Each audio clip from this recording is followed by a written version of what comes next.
Sa bawat sulok ng bansa, may kwento ng paglalakbay, mga taong naligaw, nahirapan, pero sa huli, nakahanap ng pag-asa. Ito ang kwento ng mga dating rebelde na piniling talikuran ng karahasan at muling niyakap ang kapayapaan. Sa tulong ng Enhanced Comprehensive Local Integration Program o ICLIP, nabibigyan sila ng bagong simula, mga kwento ng pagbabalik, pagbangon at pag-asa. Ito ang kwento ng tungo sa pagbabago. Napaniwala ako na walang ibang paraan, sabi nila, para marinig yung aming boses, kundi ang solusyon lamang daw sa lahat ng ito ay ang paglahok namin sa armadong pakikibaka.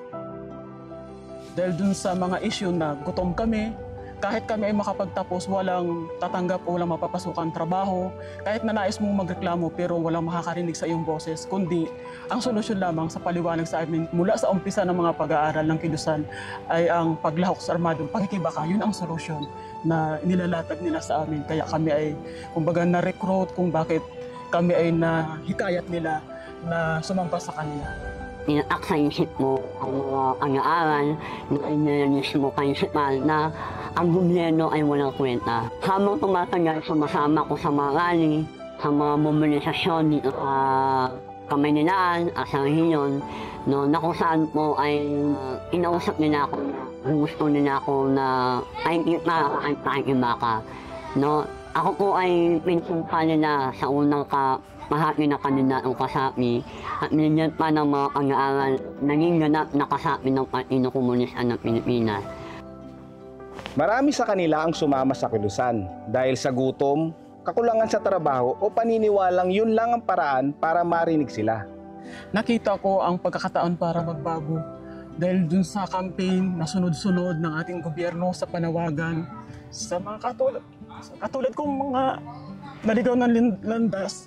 Dahil doon sa panawagan ng ating gobyerno para bumaba, hindi madali para sa akin kasi yung pagsuko ng prinsipyo. Pero dahil doon sa kanilang programa kung paano nila ako nirespeto, paano ako nila tinanggap, na bilang ako ay isang makasalanan, ako ay isa sa naging instrumento para mag-asik ng kaguluhan dito sa gobyerno. Sa kabila nito, pinatawad pa rin nila ako at tinulungan hanggang sa ngayon. Ako ay inalagaan pa rin ng ating mga kasandaluhan at tuloy-tuloy yung programa ng ating gobyerno para sa katulad ko na nagbago.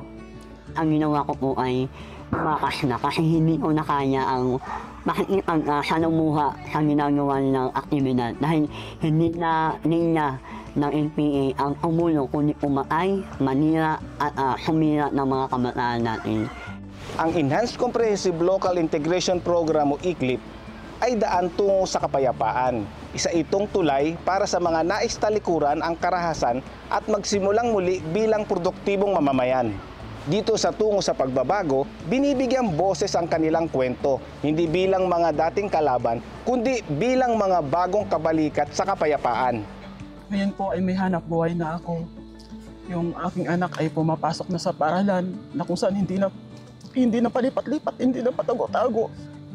Hindi ko akalain na mabibigyan pa kami ng pagkakataong ganito. Sa tulong ng Enhanced Comprehensive Local Integration Program o ICLIP, hindi lamang mga individual ang muling naitatama ang landas, kundi ang buong komunidad ang binibigyan ng panibagong pagkakataon. Makikita sa kanilang mga mata ang muling pag-asa, ang dating tinig na galit, ngayon tinig ng panata at mapayapang kinabukasan.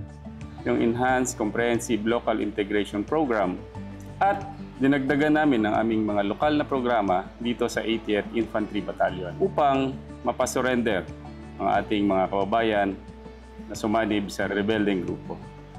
Sa Whole of Government at Whole of Nation Initiative ng NTF-ELCAC at siyang na-localized dito sa probinsya ng Rizal at ng kanyang mga munisipalidad, naging epektibo upang mapababa ang ating mga kababayan na nagrebelde.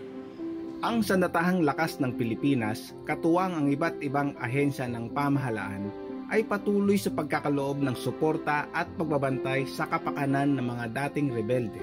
Ang kanilang tagumpay ay tagumpay din ng bansa, tagumpay ng malasakit, pagkakaisa at tunay ng pagbabagong panglipunan.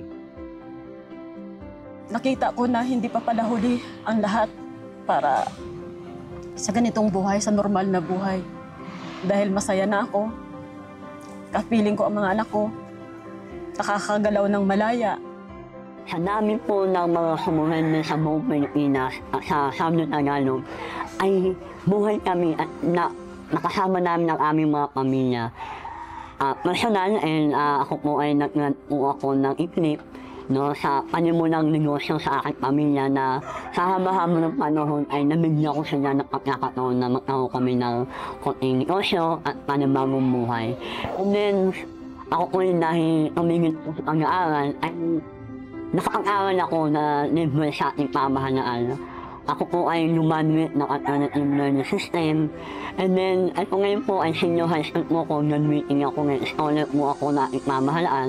Ay, totoo ang ating pamahalaan na tutulong sa ating mga former rebels. Kaya, sa mga kapwa ko mga former rebels na nagpa sa kabundukan ng Sierra Madre o sa buong Pilipinas, ay hinihikayat namin ngayon na itigil na ang armatong pakikimak. Muli nating itinampok ang mga buhay na binago ng Enhanced Comprehensive Local Integration Program o ICLIP. Mga kwento ng pagbabalik ng muling pagtayo ng pag-asa. Ako muli ang inyong Kuya Bings. At ito ang tungo sa pagbabago.